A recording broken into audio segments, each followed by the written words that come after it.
a slip in your palm and a hole in your chest. Black coffee on the felt, man, you look like a mess. 3-team parlay turned to dust in your hand. Now you stare at the chips like they made you this man. But don't you go quiet, don't you fade from the floor. Your name still means something to somebody for sure. Put the glass down, baby. Look at me now. Hold on, hold on. Not tonight, not now. Hold on. Let me pull you out. That fella bites hard, but it don't get the crown.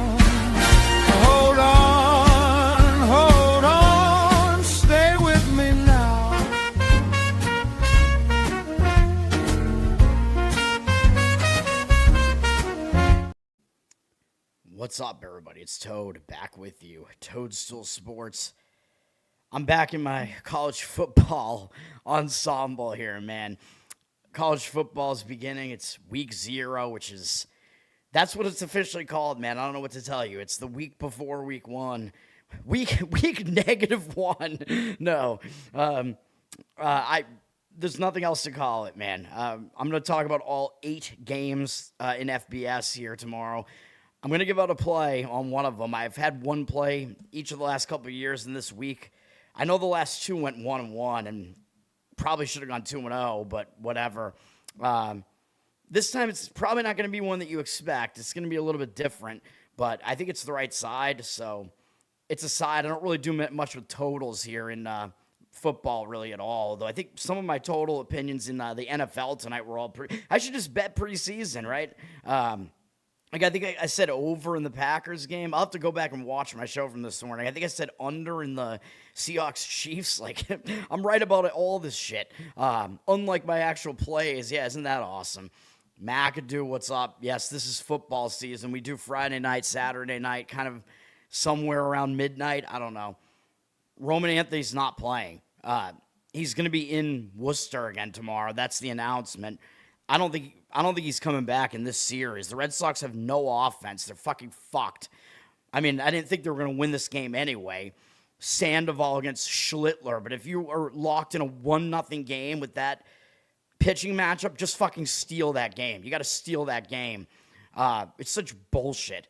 Although the Red Sox bullpen is going to set up a little bit better after that. But whatever. I'm pissed about all the shit that happened today, except we won with the WNBA play. Of course, WNBA starts going right and everything else goes wrong. I was right about all these other baseball opinions, and then both of my plays go wrong, which I'm going to rant about that on the morning show, I guess, because I'm going to do a morning show where I have to talk about baseball, whatever.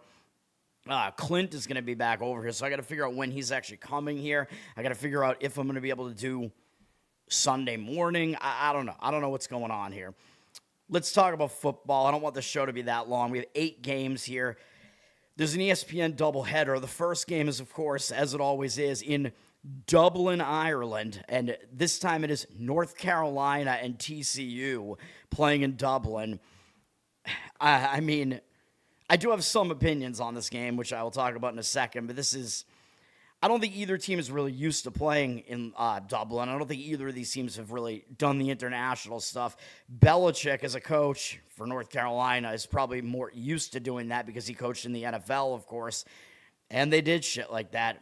I don't even know who's TCU's coach is Sonny Dykes, right? So I don't know what his history is, but I think North Carolina, the coaching might be a little bit of there might be a little bit of an advantage there, but Belichick, I don't even know how in control he is at this point. However, I do actually like North Carolina to cover in this game. TCU is a huge favorite, and everybody's going to probably remember the early game last year, right? Like the first game of the season last year, or whatever it was. I could probably bring it up here. TCU just totally embarrassed North Carolina, which was, it was week 0 or week 1. I forget. I think it was week 1, I guess.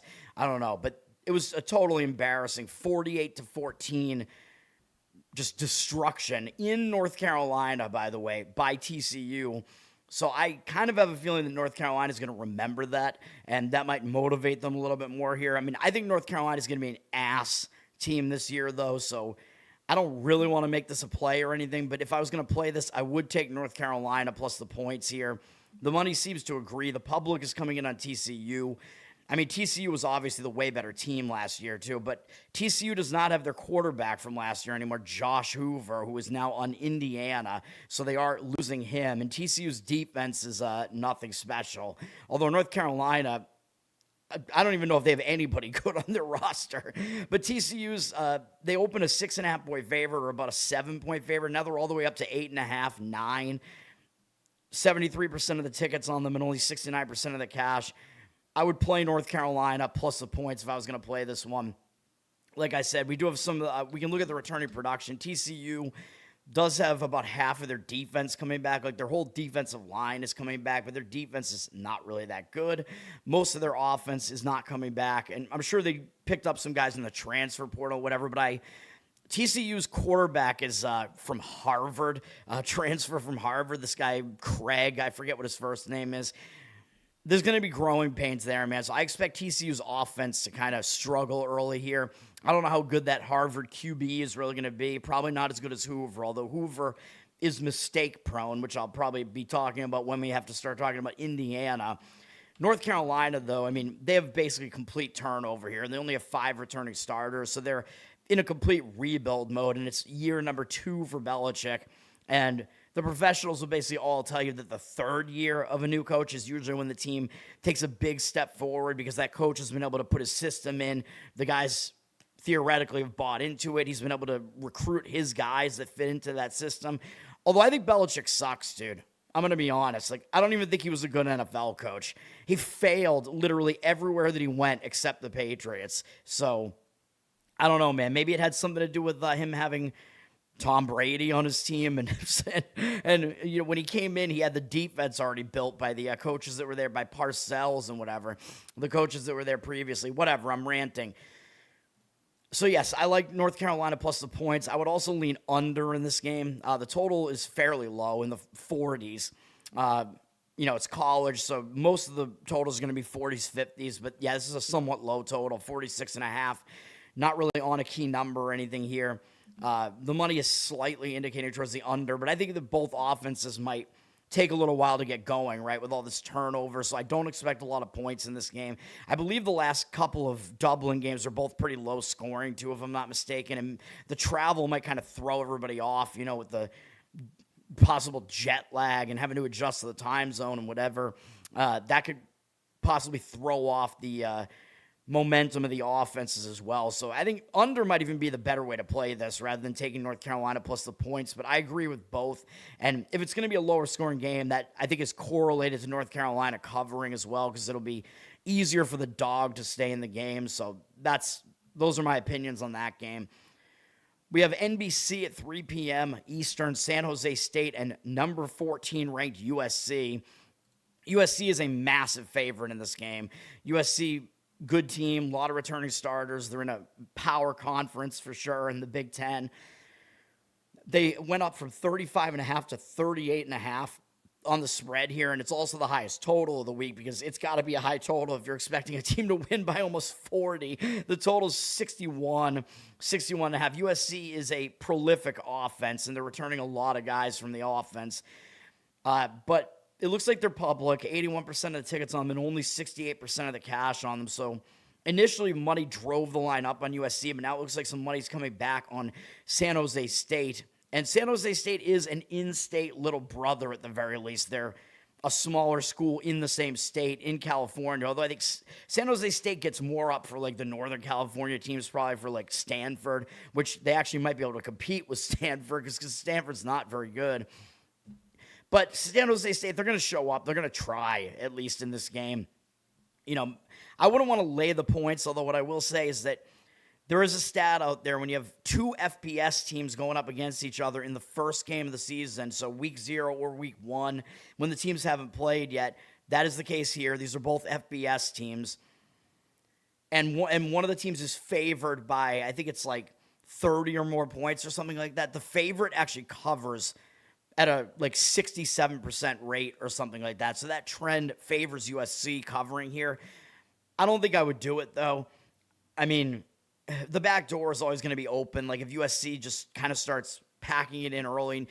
In these types of games, you know, I mean, the offenses may start a little bit slow, but you also might see like backups come in. If it's like a blowout, you know, USC might just start putting in second string, whatever. Those guys could probably still score as well, though. You could maybe look at the USC team total in this game rather than laying the points because something crazy might happen.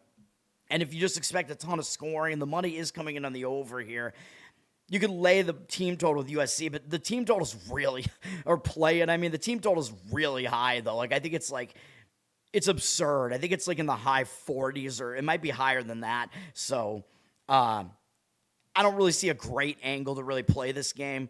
I might have a slight lean towards the underdog covering here, but I really wouldn't want to do it. Especially, I mean, the high total also kind of gets me off of it too, just because I like playing underdogs with lower totals. I usually, games with a spread like this, I'm usually not getting involved in them. So that's what I'll say about that game. I don't have a whole lot else, although, well, I will say the returning production here on USC is a lot. I think they have the most in the country, actually. Yeah, I shouldn't have scrolled up, but yeah, USC has 15 returning starters out of the 22, including Maeva, their quarterback, who I think used to be on UNLV. 9 of the 11 offensive players are coming back. So, like, their entire offensive line is coming back, a couple of running backs, and one of the wide receivers. So the only positions they have to refill are some of the wide receiver positions, and a lot of their defense is also coming back. So USC is going to probably be able to hit the ground running, you know what I mean? So there's going to be a lot of continuity there. And San Jose State does not have that. They're only bringing back 2 starters, so that might be a bit of a problem for them. So I wouldn't want to do it, man. I mean, there are probably some arguments for actually laying the points with USC too. But if you think the continuity is going to help, especially on the offense, USC team total over might actually really be the best way to play that game. All right. ESPN second game of the doubleheader is NC State and Virginia. And this will count as an ACC game, even though I guess last year, I think it might have been these two same teams that played early in the season last. Because you remember I was like questioning it. I was like, why did that not count towards the conference record? I think it was these two teams. It was some ACC game, and NC State was definitely one of the two teams. It might have been Virginia Tech last year. I don't remember, but I was like, why did that game not count as a conference game? It made no sense. The two teams are in the same conference. They played each other, but this will count as a conference game this year, apparently. This game was also supposed to be in Brazil, and that got canceled for whatever reason. So this game will be in Virginia, in Charlottesville. I guess it was going to be a home game for Virginia, but it was going to be in Brazil. Probably got canceled because of crime or something like that. Like, it's unsafe. Like, I honestly have no idea. The NFL will still do their Brazil game, probably, though they've done the last few years, which is dumb anyway. But whatever. When I look at this game, I mean, my initial thoughts are that Virginia overperformed last year, even though they do have kind of a new system there. They're getting going. They had a good season last year, but I think they overperformed a bit. And NC State, I think, actually underperformed a little bit. So I think Virginia might take a little bit of a step back this year from what they did last year. I think they had, 10 wins last year? And NC State had probably 7, I want to guess, or so, maybe 8. I don't know, 8, I forget. But I think NC State might be a little bit more prepared to just go, and they might actually take a little bit of a step forward this year. NC State has the better returning production here. They're bringing back their quarterback, C.J. Bailey, and a lot of their offensive line, although they are refilling a lot of the wide receiver positions, and they lost their tight end, who was really good last year, and they're losing their running backs. And they're bringing back their entire secondary in the defense. So there is returning production there, whereas Virginia does not have as much, I don't think. Virginia's bringing back 8 starters, mostly on the defense. So Virginia's offense might not be good at the beginning of the game. So that's something to keep an eye on. They're refilling. I know that they brought over Bo Pribula, the quarterback, or Pribula, I don't know, Fibula. I think he actually broke his fibula in a game where I bet on Missouri last year, where that was where he played, and I got pissed, if I remember correctly. Or maybe he broke his other leg bone, the tibia. I don't know. But Pribula is going to be the quarterback for Virginia now, so they brought him over from Missouri. he played well early on last year, but then I think it might have been around the time that he got hurt. I don't know. At some point, he kind of started playing worse, though, so I don't know. But he's got to learn a new system here, Virginia. So I think Virginia, their defense might be good because they're bringing back a lot of those guys, but their offense might not hit the ground running, you know what I mean? So NC State might have more continuity. The continuity on their offense might help them a little bit. So I like NC State in this one. And NC State has won 6 of the last 7 games they played against Virginia. Although Virginia is an improved team, right? But last year they were like, they had that win over Florida State and everybody freaked out. And that was a winner here on the show with Virginia. But part of that handicap was that Florida State was overrated. And that win started looking a lot worse as Florida State continued playing terribly. So Virginia, they really didn't do that much to justify what they were ranked last year. And I think they made the ACC championship last year, but NC State, I don't know, man. I think they're just kind of the more steady team from season to season. They usually beat Virginia, although that might hype up Virginia, right? They might get pumped up to play this game because they know they always lose to NC State. But I'm going to lean to NC State here. They're a 4.5 point dog now. It opened 2.5. These week 0 lines move a lot, so that you have to be aware of that too. And when I get to the show, the lines have already moved a bit, although the game I'm going to give out, the line hasn't moved through any key numbers or anything. This one did move through that key number 3, though. 55% of the tickets on Virginia, 61% of the cash on NC State. But some of these moves can be false moves, too. Like some of the professionals will come in at the low limits and they'll drive the line a certain way, and they actually intend on coming back the other way, you know what I mean? Or there could be a difference of opinion where some guys get out, if guys like the favorite, then they play it at that lower number, and then it gets higher, and then guys that like the underdog come in later, you know what I mean? So there could be a couple of different things going on in the market here, but it does look like the money is coming in towards NC State here, plus the points, and I would agree with that. The total is on this key number of 51.5 too. It looks like the Lion book with the M says 54. I don't think that's right, 54.5. It might have opened 54.5 because I know I've listened to professionals talk about this game, and they all like the under in this one. And the under looks like it is getting a lot of the money. So I think the under did actually get hit. And I think the opener might have been 54 or somewhere around there, and it got driven down to 51. It is still on this key number of 51.5.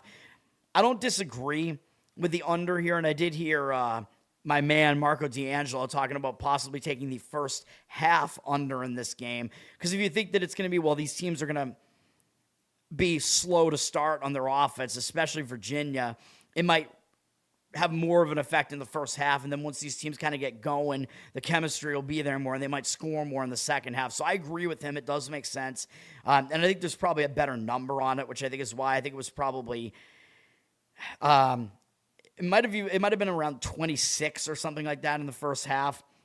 Whereas the second, that would be actually, it should be 24 actually. Maybe that is what it is, because the first half actually should be a lower total than the second half. The second half is usually a higher scoring half anyway, typically. But yeah, it might be like 24.5. But if that's what it is in the first half, you'd be getting under like a key number there. I still agree with the under 51.5 in the full game here though, but I don't do a whole lot with the totals. But I could see both offenses possibly starting slow. I think NC State will be more prepared to hit the ground running because they have the same quarterback there, same coach, same coordinators, by the way. NC State, I think, is the only team in the ACC that has head coach, OC, and DC all coming back from last year. So the head coach and both coordinators.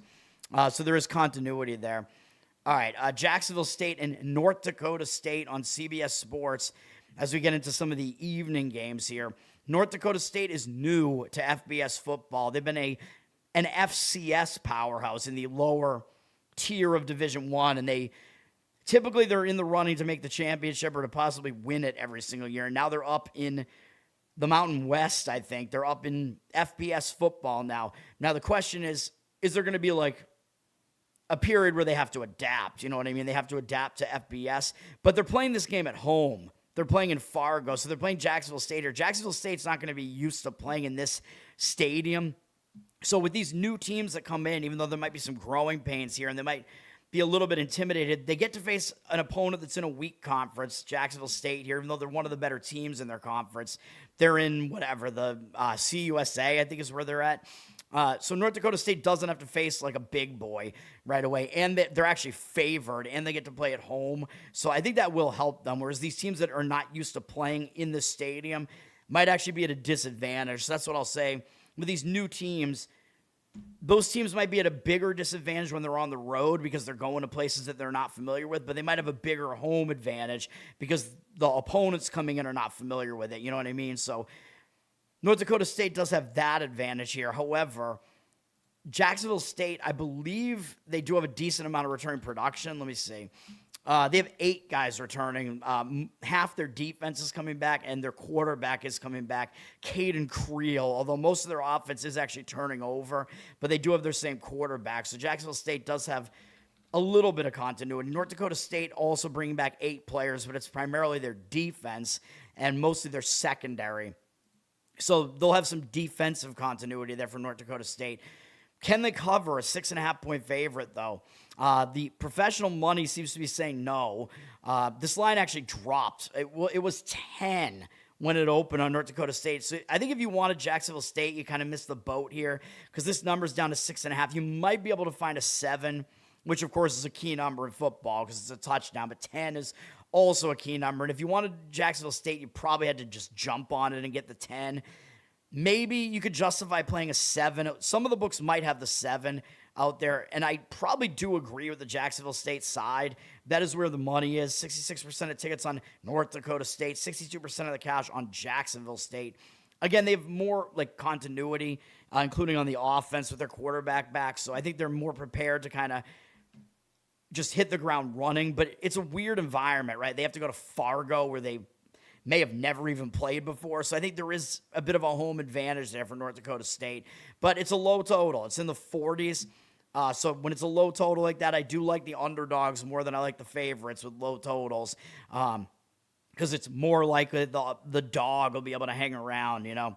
So I think I will slightly lean Jacksonville State plus the points, but not a strong opinion for me. The money looks like it's also indicating towards the under in this game, but it went through that key number of 47, so some money has driven this thing down through the key number of 47 from 48.5 down to 46.5. So if you like the under, you did miss that key number of 47.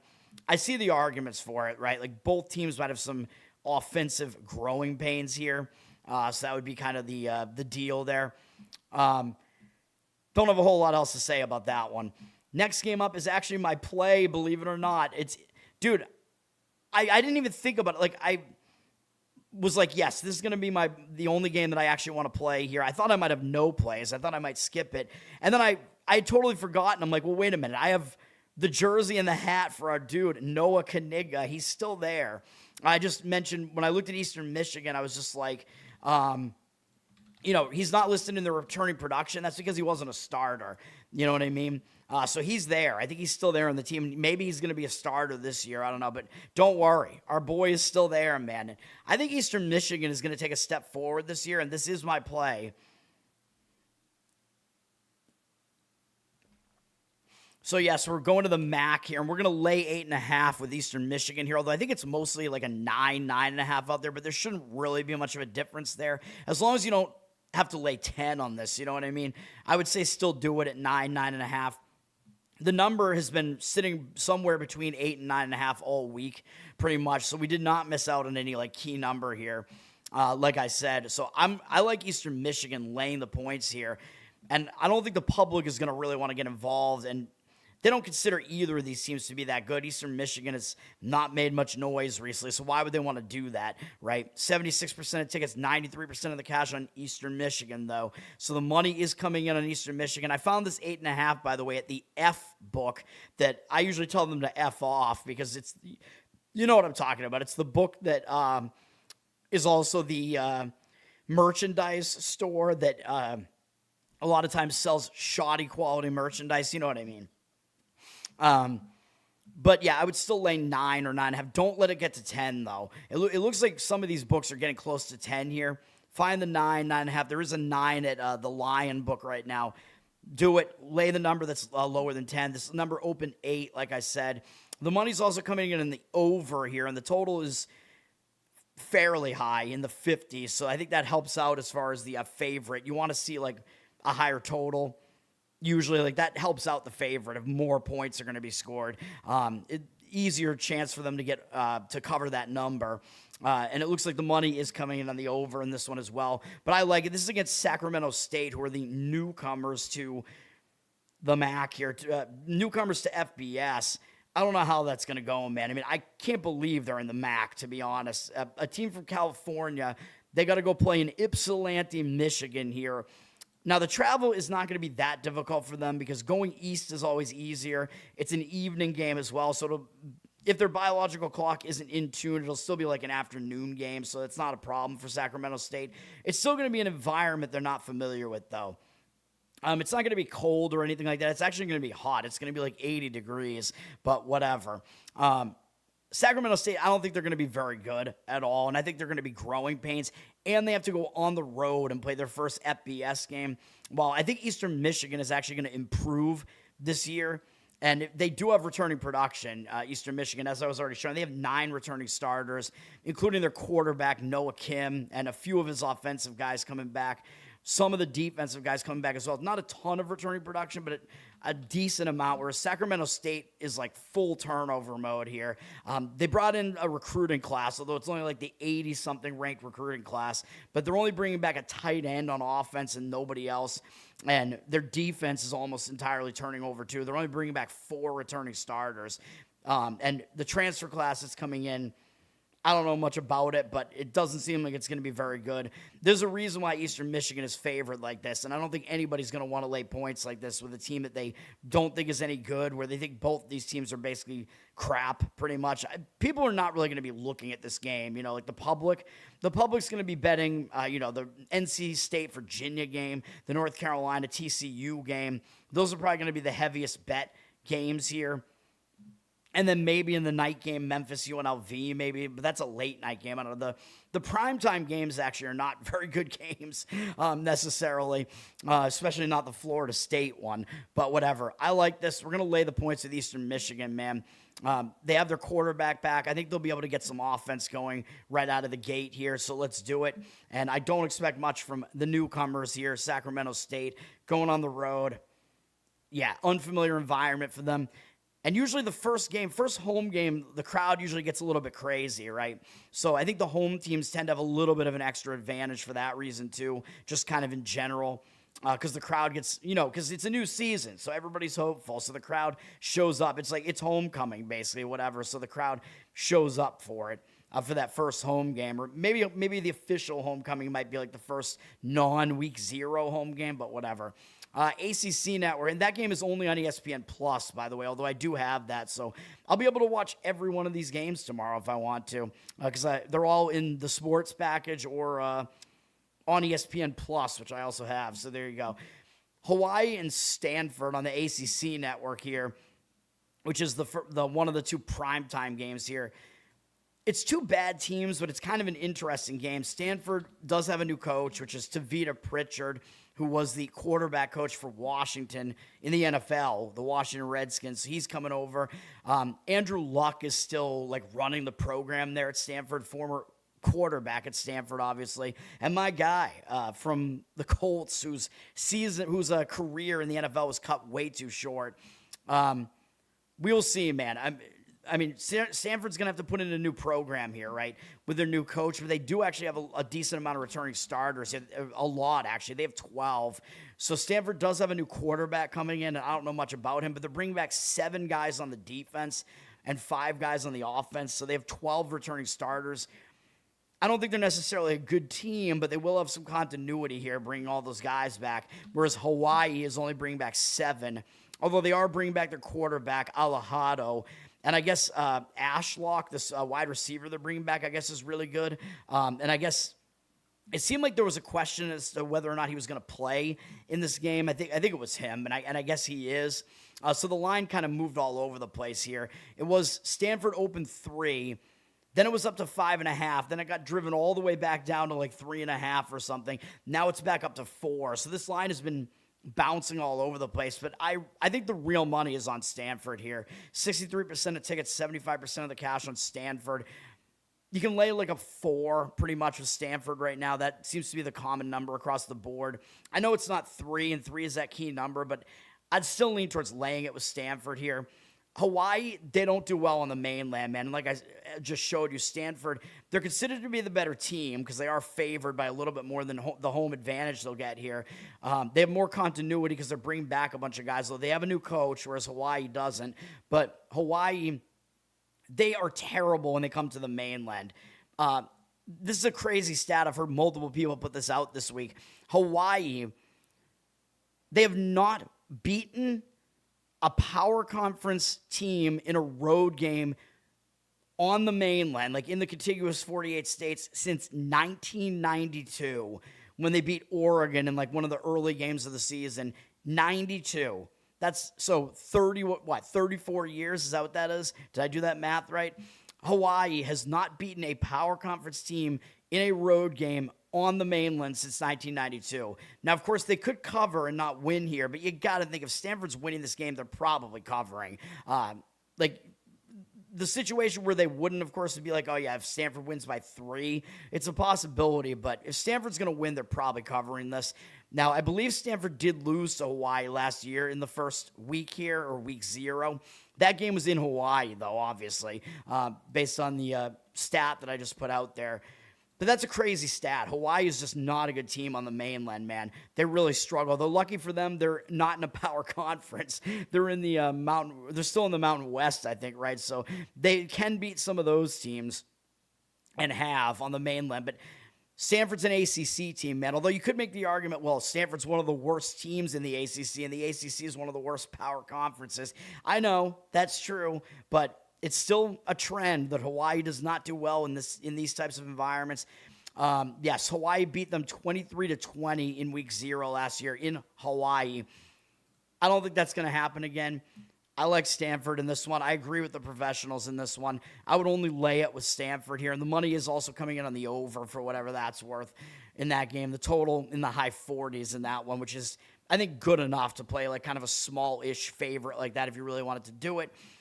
New Mexico State, Florida State, at Florida State on the CW at 7 p.m. because CW does carry college football. It's not all, I don't know, supernatural and whose line is it anyway and whatever other stuff they have on the CW. Buffy the Vampire Slayer, is that still on? I don't even know. Florida State's a massive favorite. So like I said with USC, they do fall into this category of an FBS team against another FBS team in their first game of the season, laying more than 30 points. They do fall into that category of 67% coverage rate by the favorite in a spot like that. So Florida State, and Florida State I think might be flying under the radar a little bit. So I think Florida State, I don't hate them in this game. Like Florida State, they're trying to rebuild, of course. They brought in like a pretty strong recruiting class. It looks like I don't know who's really in it. They're one of the top like 25 recruiting classes, I think. No, they're 28th, my mistake, according to 24/7 Sports at least. I don't know how they rank these things, but we'll see, man. Florida State, it's going to be growing pains, though, because they're turning over the whole team again. And Castellanos, who was the big asshole quarterback who left Boston College, my guys, he went to Florida State, and they were ass again last year after he hyped it up like Florida State's going to dominate. Yeah, fuck you. And now Castellanos, I forget where he went, but he's like a backup somewhere now. Good luck, bro. I think he's at Texas Tech. Good luck, bro. I mean, his team will win, but he's not going to be in there unless their QB gets hurt. I don't think he's their starting QB. Anyway, honestly, I have no idea who's on this Florida State team. Like, they do have a lot of turnover here. They're in rebuilding mode. I can't type, obviously. Hold on. Florida State, they have 6 returning starters. Not a whole lot at all. So, yes, it is a lot of turnover here for them. But New Mexico State, they're bringing back 9 returning starters, mostly their defense. So, basically, their linebacking core and most of their secondary coming back here. New Mexico State, not a lot of offense coming back, though. Their offensive production. Florida State's just the way better program, and like they just have way more skill and talent, obviously, which is why they're favored by this much. And again, I think Florida State might be under the radar because they looked so bad the last 2 years, but you know that they're a strong program, and at some point they're going to be built back up. Maybe it's going to be starting here, man. Honestly, I have no idea who's in the recruiting class, but they have 78% of tickets, 94% of the in their transfer class. That's what I meant. Sorry, this is the transfer class. It's the new age, man, not recruiting, transfer. But the recruiting still is a thing as well. But yeah, transfer class. Actually, I could probably see like who the best commits are here. If I arrange it by the top commits, who do they even get? It looks like an offensive tackle from Auburn. Looks like he was their best transfer. Looks like a lot of like offensive linemen. Or actually, it looks like some of them transferred away from Florida State, though. But still, I don't know. It looks like a lot of focus on the offensive line here, turning over. I don't know. So I guess do with that info what you want, unless I'm filtering by position, and I don't think I am. I'd probably lay the points of Florida State, though. I mean, I don't know. I mean, I don't have a great opinion on this game at all. But, you know, just basically it would just be because the trend says that these favorites usually cover, but laying 31 points or whatever is not really in my repertoire. It went up from 29.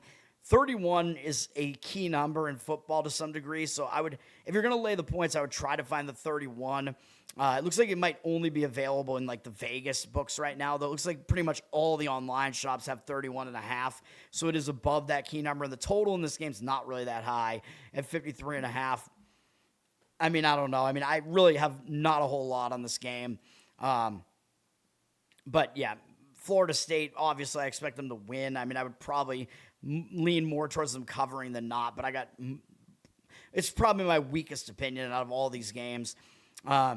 Memphis and UNLV is the last game. This is on Fox. It's late night because it's in Las Vegas at UNLV. UNLV, it'll be their second year with Dan Mullins there. And you know I don't like Dan Mullins. I don't think he's very good.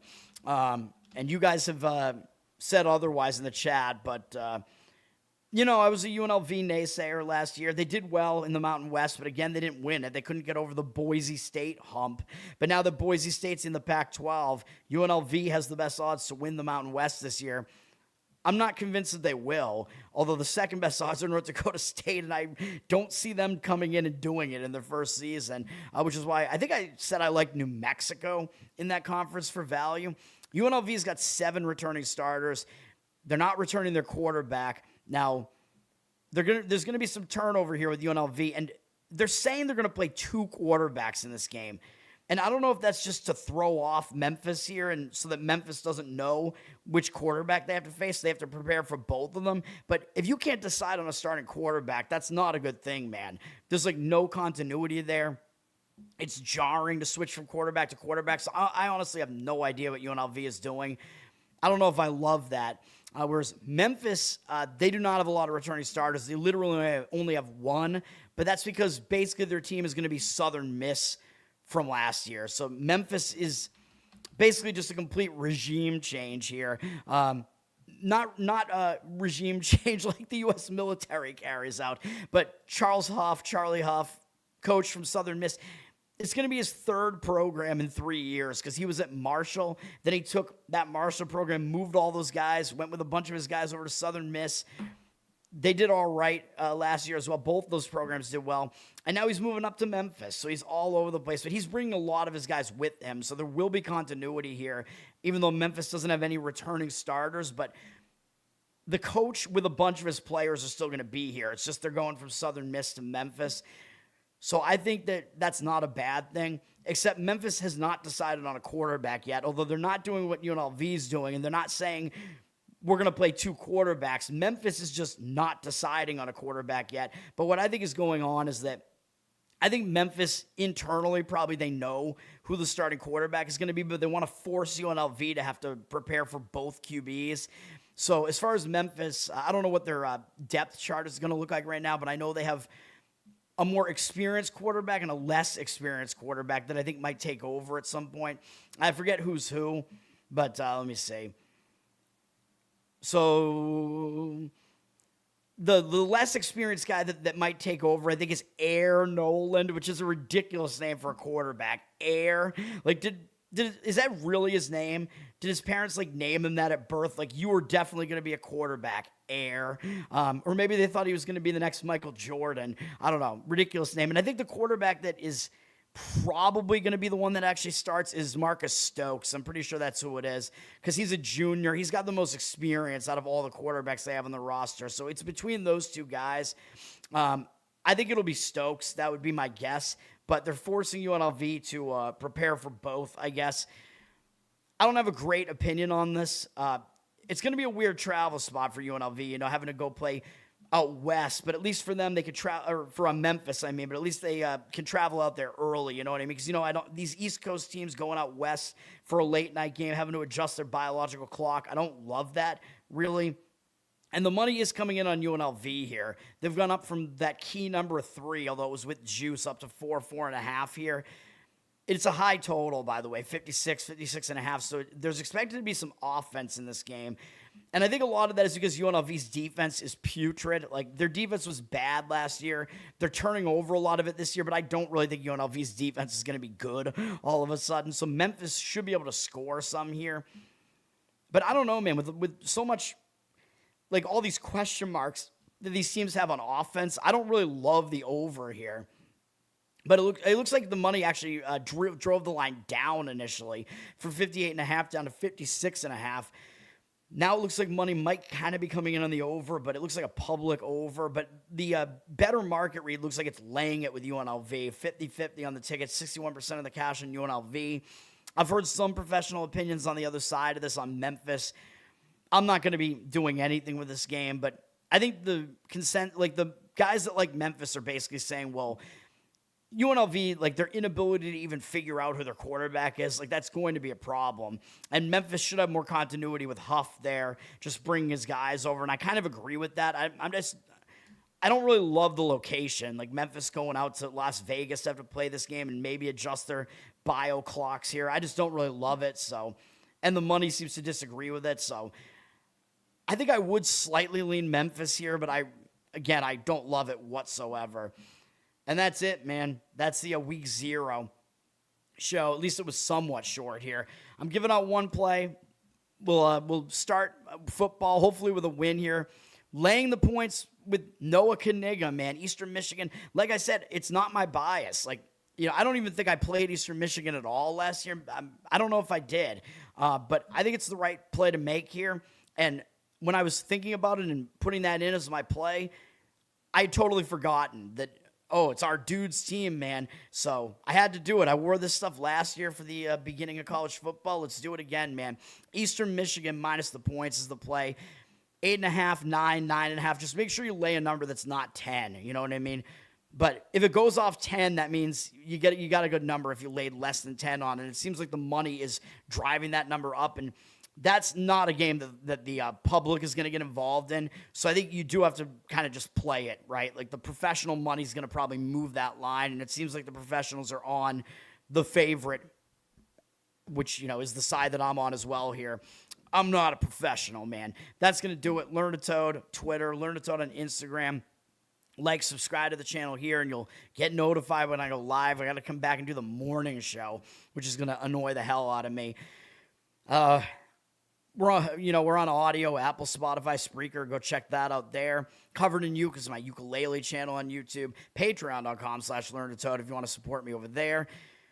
Losercast every Tuesday night, and the New York Giants G-Spot podcast. That's going to do it. McAdoo, thanks for hanging out, man. Let's get it going. Let's enjoy the start of real football, let's say. Although some of these FCS games have been really nuts, though. That's going to do it. Peace. If the dark starts talking, hand me the phone. Let somebody answer, let somebody know. You do not have to lose this round alone. Hold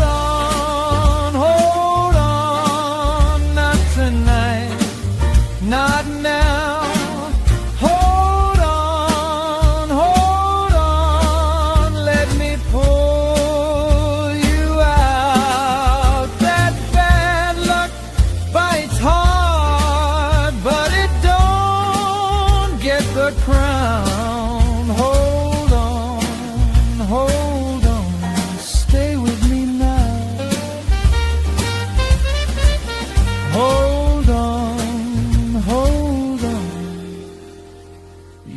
still here.